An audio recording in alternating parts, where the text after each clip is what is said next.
Hello, listeners. Today is May. It's the 25th of May, 2024. And I want to thank you for tuning into another podcast episode of Pass Your Exam with Dr. Pam. Today, we're looking at social work exams, and we've got a great passer with us who took the time to come back and share what her experience was like. So I'll let our podcast interviewee introduce herself and tell us a little bit about her. Go ahead. Good afternoon, everyone. My name is Tynera Millette. Now I can say LMSW. And I am officially a licensed social worker. And as of May 18th, 24. And I'm so proud of myself. You should be. You should be. So guys, I'm sorry it's a podcast and not a YouTube video because definitely she's beautiful. And I'm not saying she's not always beautiful, but I'm saying she looks different than those Sunday morning tutoring sessions that we had. She's absolutely gorgeous. And guys, I'm sorry you can't see her. Dr. Pam again, you like, who this Harper, who this woman? I don't know her, okay? But I also recognize the look of relaxed and happiness and calmness and kind of peace inside, which you didn't have a lot during the test study when you were studying. So tell Amen. us about you. So how many times you've taken the test? You want to share that? Sure. Oh gosh, this was a long journey. So I graduated with a bachelor's in psychology in 2006. Okay. And then I took a break. I was like, I need to find out what I want to do. I know I wanted to do something that employs helping the community in any way. So my second eldest sister, she went to school to NYU for social work. So I'm like, I like what she does. Maybe I should get into that. And she encouraged me to do so. So then I want to say 2011, Okay. I went back to school, Stony Brook University. And I did a 2-year program, master's program, graduated in 2013. And then immediately I had this great professor named Lamel, Dr. Lamel. And she said, listen, once you graduate, take this exam immediately. Do not wait. Don't let it linger. So even though she said that, I used her advice, but the thing is that I did not prepare myself. I decided just, I know I should know the answers. I should pass the first time. I don't need to study. And I just, So I ended up taking it, of course, failed. Okay. This was like 2012, 2013, around what year? This is 2013. 2013. Okay. So definitely the test then was a lot different than it is now. 2018 is the last time we made a big change. But even in 2013, she said take it, but did you feel like the school prepared you? I did feel like they prepared me, but the issue was that because I've been in the field prior to receiving my master's, like I was using and thinking of how would I address an issue or a concern, but using what I learned through my experience, and rather than actually using what I learned in school, which made it difficult to pass the exam. So it took me a while to understand that. So I'm going to say I literally failed this exam like 6 to 7 times prior. Okay. So I'm going to say, because Stony Brook ain't one of them public colleges. That's a little pricey private college. I will put that out there. Okay. And so to our listeners, one of the biggest disservice I think happens is that you pay all this money for tuition.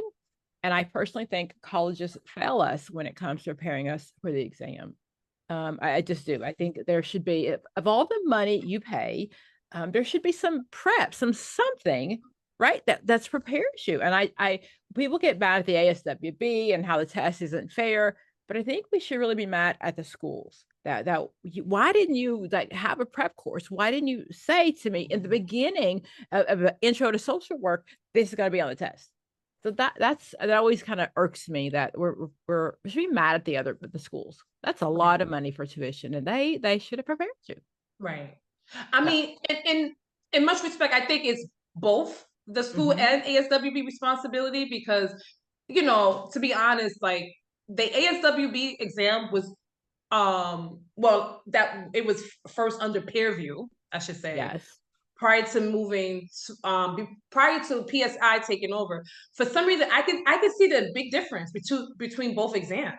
So Big difference. it's the same exam though. It is. The only thing different is who's administering. ASWB still writes it, but Pearson, that Peerview, I'm sorry, PSI, I think what I've heard at least is it's a more relaxed environment. It is not as structured and stressful as it is at a Pearson site. That is Did true. you find that? That is true. The staff there, and this is no shade to the Peerview staff that I was in contact with, but the PSI, very kind, very sweet. Mm-hmm. Yeah. You know, every time I had special accommodations. I was in a car accident. Every time I needed to get up, it was no problem. It was just like, all right, do what you have to do. And then to also help prepare myself, as you know, Dr. Pam, when I first came to you, which I was referred by a colleague who also passed. I think she passed last year sometime. She referred me to you. She said, you're very good. So I'm so thankful for her that she did, Susanna. And you know, when I first met you, I was like,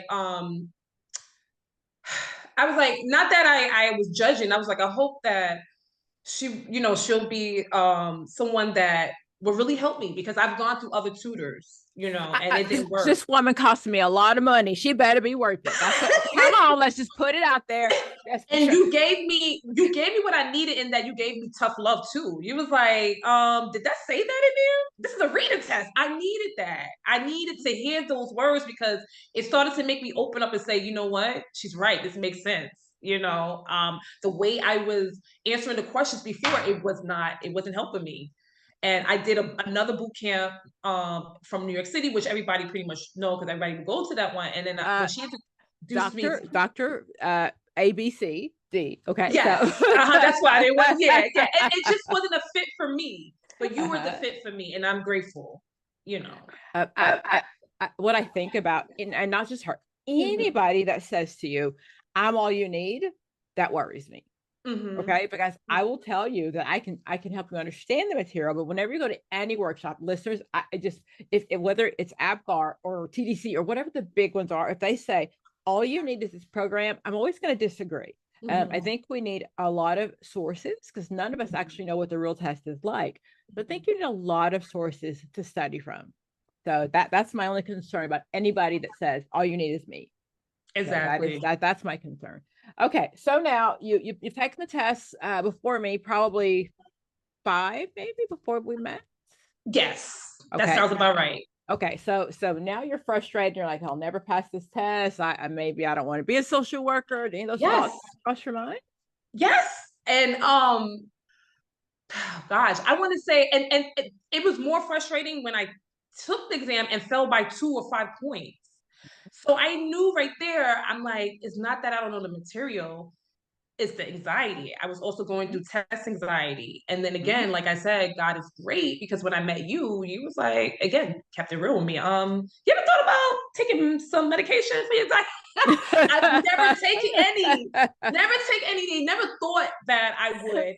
And I'm like, you know what, let me try this route, you know, maybe this will work, you know, and it did. Like, I literally took out of my sharing a Xanax, and it really made a big difference, like going into the exam being calm, because it was a point in time, like, honestly, Dr. Pam, and to everyone listening, like, I literally was going to give up. I literally questioned myself, like, should I be a social worker? Is this field meant for me? Because if I can't even pass this exam, how can I really be out there doing the work? And it literally came to my mind many times. And thank God I had a good support system, my family, Dr. Pam, others that said, listen, you're going to do this. You just have to try another route, you know. And it was a long journey. It was a long journey. And then on top of that, having to deal with a diagnosis, a medical diagnosis last year out of nowhere. I was diagnosed with colon cancer. Then I have a toddler that I'm solely raising by myself, who I live with 24/7. So I had to fit. Once I decided, like, don't give up, I had talks with my sisters. They're like, don't give up. You can do this. then I was like, you know what? I have to bring on the spirituality that I had in me and say, you know what? God got me, my ancestors got me. And that's what motivated me. And I thought about my daughter. I'm like, I want her to say that mommy progressed in life and I could do great in life as well. So that's what gave me the motivation. And, and just doing it on my time. When I first started with Dr. Pam, I did take the exam last year, fell by 5 points. And I was like, you know what? That was when I was like, I'm going to keep taking it until I pass. Prior to that, I was like, I'm done. And then I was like, the next time I think you and I had a conversation on the phone text, and I said, Dr. Pam, I'm going to pass. And then a few weeks later, I passed.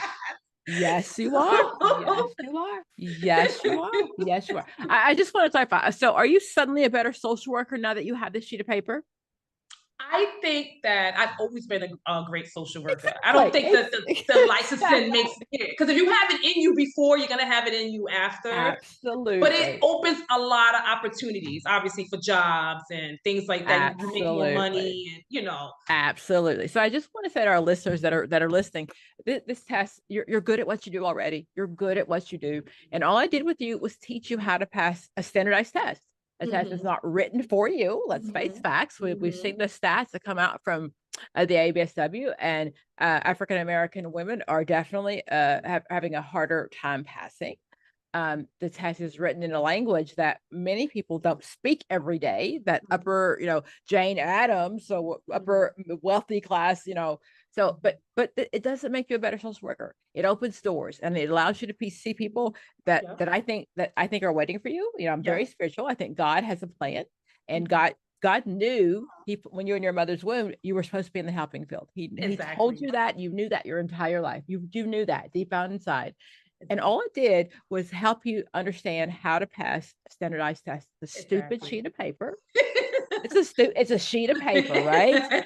And that sheet of paper, though, now has opened windows and doors that you would not be able to be into. So it's my pleasure to work with amazing social workers. It's my pleasure just to get them, just to get this sheet of paper. Exactly. And guess what, Dr. Pam, now? So I know everyone is cliche. Everybody says, "Oh, the sky's the limit." I think past the sky. I was like, "Oh my gosh, I passed." It was so surreal. I was like, "Wait, I'm a licensed social worker." So my older sister, who's a physician, Dr. Arabia Millette, she would say, she would hold on. Let's do that again. Let's give a shout out to the sister. What's her name? Dr. Arabia Millette. Okay. I just want to give a shout out to the sister. Go ahead. She would literally call me or text me, "Hi, LMSW." Like, she was just so proud of me. And my other sister, who's also a clinician, she's also a licensed social worker, Narisha Millette. Wait, say it again. What's her Narisha Millette, who's also and she's also going for her LCSW, and I'm following her footsteps. Very cool. I said, you know what? I want to keep moving. How can I market myself better? I found a free scholarship program to obtain my KSAC, and I'm going to work on that. Wow. A population that I never thought I would want to work with, and not because I'm being biased, because my own personal experience, because my father was a drug addict growing up. A lot of my family were drug addicts. Even though my father was clean in 92, it caught up to him that it developed into hepatitis A and into cancer, and he passed away in 2019, even though he's been clean since 92. So, maybe that's my way of giving back, or saying, "Dad, here," or I know he's proud of me. I know he is, it's just been a long journey, and I'm glad that as a woman of color, I can add to the number of social workers who are licensed, and that's all I ever wanted. And we know that we can pretend, and I'll be very honest, all of us want to see someone like us. And when we seek counseling, there are some things you just don't understand. If you're not of my ethnicity, if you don't understand my background, if you don't understand what it's like to be a woman of color in America today, and I'm not ever dissing any of my people who are not of color, but there's something you bring when there's something that hey, I understand. Exactly. Terms like to be unseen. To be in a room with other people that are not of color, or with men that are not of color, and to feel like you're unseen, like you didn't even exist. Exactly. That's a feeling that you really, if you've never been in my shoes, you don't understand that. Exactly. So I really appreciate that you've not giving up, because there are people out there. And I'm going to tell you, I also believe in seasons. And I'm going to say it just wasn't your season yet. And I don't know why. I don't know why he took you through this journey, but this is your season. Well, now your turn. I think part of it, the reason why I went through this journey is to say, look what I did. I'm born and raised in the South Bronx. Obviously was in poverty. Mom struggled taking care of 4 children. Then eventually, at 12, 13 years of age, we ended up living with my dad when he became clean. And it was just a lot. It was just a lot. But one thing I can say is that my parents always emphasized education. All of their children are successful, and I appreciate that. And I will always be grateful, despite the hardships and the trials and tribulations I had in my life. It has made me stronger. So I just want to say to everyone, like, I know, like, you may get to a point you're like, I don't want to do this anymore. Yes, that test is definitely annoying. It's like, but one, if you have a Dr. Pam on your team, you're definitely gonna pass. It's just amount of time when. And I definitely, Dr. Pam can give tough love, but it's always needed. So, if you do decide to move forward with Dr. Pam, it's take her as a 2 to be consistent. And if you're consistent, that would help a lot. I had to juggle around my schedule because I think Dr. Pam, we were studying during the week and he was like, this is not going to work. And then I think we ended up doing Sundays, which worked out better. And it gave me the time to really focus. So I really thank you. So when you asked me to do this podcast, I was like, anything for you, Dr. Pam. I was like, please, you ain't about to ask me. But I just want to talk, I just want you to share, because I never said this to you, but I think you had a lot of mom guilt. That I'm taking time for my daughter, and she needs me, and she's little, and it's hard. It's really hard to put yourself first when you're a mom. And I know her dad's in her life, but to be a single mom many times, it's really hard. And I just want you to really and again, I call it as I see it. I'm never going to sugarcoat anything. And I think at one point I said to you, it's hard for you to concentrate because your daughter. Exactly. And that's the mom guilt, like, oh gosh, she needs me. She needs me. I know. Right? And I just want our listeners to know that I promise you they'll be okay. I'm not asking you to be out of her life forever. I'm just saying for a period of time. Right. Just put yourself first. Right. Because that's going to change all of her life. Her life will be totally different because she took the time to put yourself first for a little bit. And that was part of the sacrifice. And then I had to make different arrangements. And I had to say to my sister, listen, I'm moving my study sessions to Sunday. I need you to take her during this time. Whereas before, I couldn't do that. But Sunday actually fit, and it was just a lot of sacrifice. And I knew that the end result, I said, I will sacrifice because I know there's an ending. It's not going to be forever. And I'm just so grateful that I did. I'm like, the long term is to obviously make more money. I'm being realistic, making more money, putting myself out there. Absolutely. So that I could take care of her and myself better. Absolutely. Now in New York, you guys, I don't know what it's called, but there is a program that even after you get your LC that you can work under somebody for 2 additional years and get paid the same rate as a psychologist, I believe. Oh, I didn't know that. There is. So I've tutored a couple people from New York, and I just know that. So when you pass your LCSW, right? Yes. 2 years after that, if you work under, there's not another test. It's supervision by, you might want to just look on your state site, but I do know that that allows you to really be on a well track to making like psychologist money, for individual sessions. So Google that and check that out in New York. I'm telling you, every time I speak to you, you're giving me information. Thank you. Because I work with the best, smartest clients ever, and they tell me, and I just share what they tell me. That's what it's all about. Sharing is caring. Okay, so when we started tutoring, I said to you at one point, and I know you're mad at me. I said to you, if you don't put this first, you're not going to pass. And you said to me, I'm going to pass. You did. So what happened? Did you change study? I'm going to prove Dr. Pam Long, or I knew, because I say it to clients a lot. And 2 things. they will get mad at me and never come back, or they will push harder. So you came back. So then what did you do differently? So I just want to say that when you sent that text, well, one, the reason why I had to reschedule that session is because I had to assist my mom with something. She has diabetes and she has medical, so it was an urgent matter. But I was still consistent with studying. I didn't take it personally because I know you have the best interest in me, and that's the thing. You don't, why would I take that personally? I just let you know, like, oh, Dr. Pam, I'm gonna pass. Because I'm still studying, I'm still doing what I have to do, I'm still applying the learning skills that you taught me, and I'm gonna apply that to the exam. So I didn't worry. And then honestly, a lot of spiritual prayer, um, just being in touch with my spirituality, talking to God, talking to my ancestors, a lot of the support again around me physically, my siblings, my mom, you, and just saying that this is what I want. And I was like, honest, and also I was tired of paying for this exam. I know. I was tired of paying for study sessions. Like, I was just like, no, like, this has to be an ending to this. And then the funny part, I always remember you were saying, I love you, but I really don't want to see you again. I need you to pass this exam. That's personal. I'm an expensive date, okay? No, I'm too expensive to be hanging out forever, okay? So we gotta break up. We gotta right. So when the first time I took the exam and I fell by 5 points, I was like, that's what I knew. I said, no, I know the material. It's the anxiety I need to address. Yep, and I did. Yeah. Yep.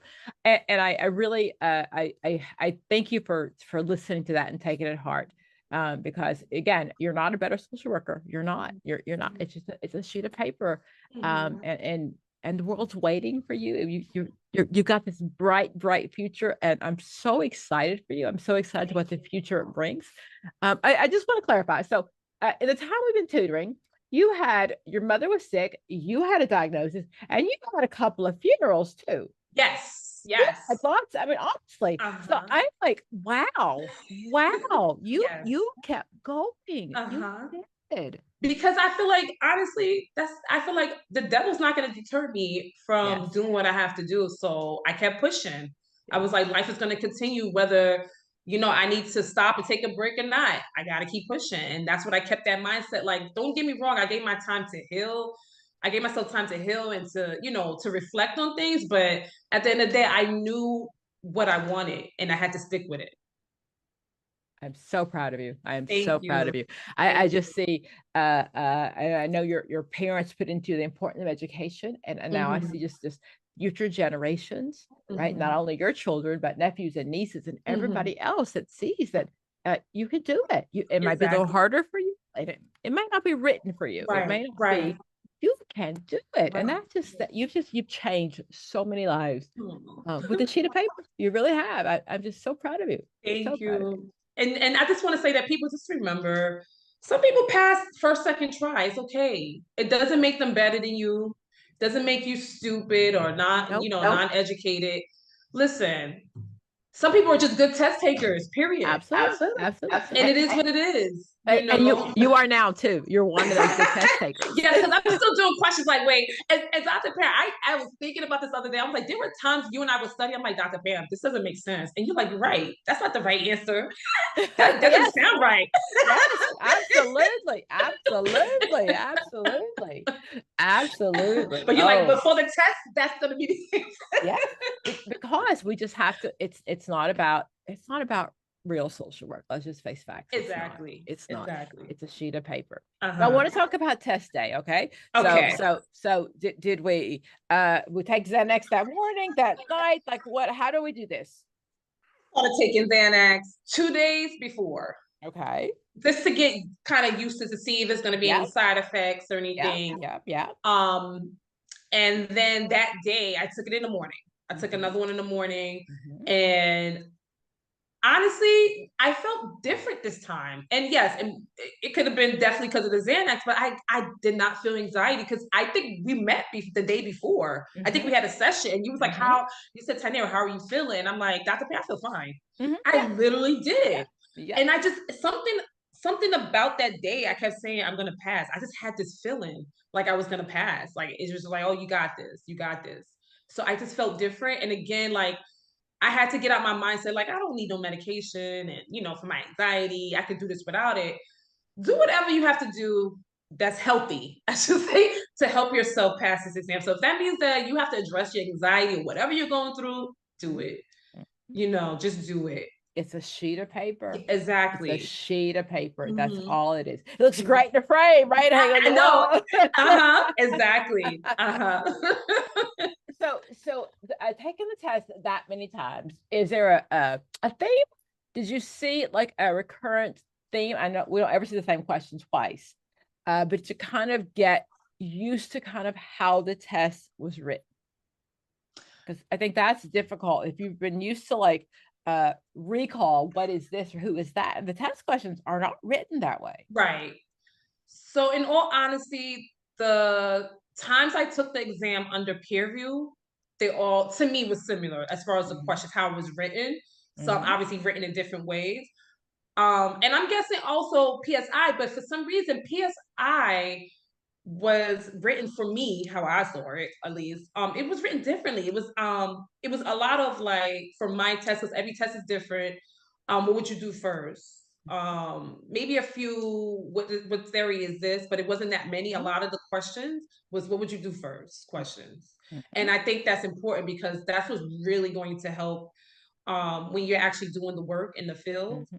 And again, I had to retrain my brain that, okay, yes, I was in the field before I became an MSW, so I have to retrain it. This is not, even though that's a way I might have done it before, this is the exam, so they're looking for something different.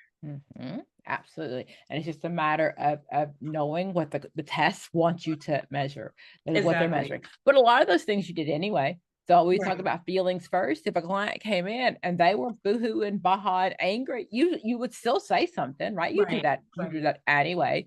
And we get paid to be nosy. So we keep assessing, right? So you're assessing. So a lot of those things you do anyway. Again, it's just a sheet of paper. So, okay. So 10 years from now, let's do 5. Let's do 5 years from now. So I'm strolling through Facebook and I see your name pop up. What are you doing? Well, first I'm going to have how should I say it? A baby mommy makeover. Oh girl, we gonna get some suction tests in 5 years, right? Oh, girl, I am jealous. And then like my dream goal, it was always to hold on, let's go back. No more babies, really? I do maybe want one more, but if it doesn't happen, it's fine. I'm content. Okay. So 5 years, we're gonna have maybe another child and then do the mommy makeover. Because I don't know mommy makeover. In that 5 years, I already need to have the baby. And exactly. Okay, gotcha. Because I need to, after I'm having babies, that done. That's what I want. Yeah. Things that used to be like at the top, right?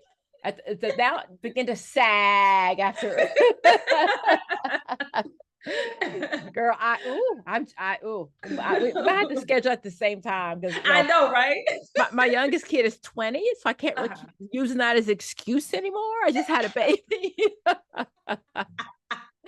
Oh yes, okay. So but now after our mommy makeover, and you're gorgeous already, so after now you're more fine, I guess that's the word, finer. Okay. So I always like dreamt of having my own practice. Once I have my LC, I dream, obviously that's my goal, to have my LCSW by then. Got it. And have my own practice. I honestly do not want to work for anyone, even if that means that a group of people that I can trust, and we develop a organization, to put into the community to help others. That's fine, but I don't want to work for anyone. I want to work for myself, and that is it. I want to be able to take vacations with my daughter when I want to, and continue to explore the world. And just honestly, I just want to help others. Like, even when I passed this exam, I posted on Facebook and I literally said, any MSW graduates who needs help passing, I will help. I literally said that. And I also referenced you. I said, I had a great Because I'm in the sorority, Sigma Gamma Rho sorority incorporated. The Shout best. One of my stores, she has an LC. She's like, oh, here I have study material for you. I said, oh, thank you, but I'm gonna stick with Dr. Pam. I let her know. So, well, but it's really okay. So the goal is I'm going to teach you whatever material you have. And I tell people, don't spend more money. Please don't. You have all the material you need. It's just a matter of understanding the material that you have. That's the goal. That's the goal, is really understanding that. Exactly. So, yeah. So, okay. So 5 years from now, we're in private practice. Yes. We are kind of setting our own schedule. We might have 2 children by then. We've had the mommy makeover. We're looking fine. We're making money. Life is good. Life is good. Very good. I should be married, hopefully. Okay. I didn't ask.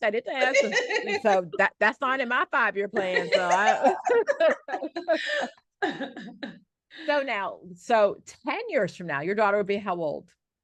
She's 4 now, so she'll be 14. Got it. 15. So you'll probably have 2 teenagers. Okay. So then we'll be making megabucks. I know. Yeah. Exactly. Girls, let's just go to Paris for Christmas break. Let's just go ahead, and I know you're studying foreign language. Let's just go ahead and fly over and spend Christmas. Right? That's your future is very, very bright. Thank you. And I'm glad I could help you get the sheet of paper. Thank you. That's it. Thank you. I didn't make you a better social worker, right? There's no way. I just helped you get the sheet of paper. Thank you. And I know things happen for a reason. I found you when I needed to find you. Who knows, maybe before, like, I just wasn't ready, mentally, emotionally, whatever reasons. And this time I was ready. And God knew that. I trust God. So exactly. Again, a season for everything. And if I question him for things that didn't work out, I have to also question him, why did this work out for me? So I've learned just to trust him and let go. Plans, his plans are better than mine, because I will mess it up either way. Right. So. And that's the problem. We often have plans, and then God is like, that's not the plan. Exactly. So you have to accept that. Yeah. Exactly. So your current job, you're going to stay there for a bit, or you're going to start looking right away? What does that mean? Like, I've already been on a lot of interviews. A lot of people has called me because pretty much in New York, a lot of places there's a shortage in for social workers. Got it. So I've applied to, like, for example, children's psychiatric units, where that's my specialty. I love working with the youth. I've applied to dialysis as a dialysis social worker. Oh, they pay well too. Yeah. So we'll see what happens. I want to explore in different areas. So the VA also plays very well. Yeah. So they didn't have any posters in the VA, but I'm glad you said that. I can actually start to look as well. Yeah. And one of the things, should you want to travel later or move later, a lot of my clients with the VA, once you're in, if you want to live someplace else, even outside the United States, travel social worker. Yeah. So they're asking for that.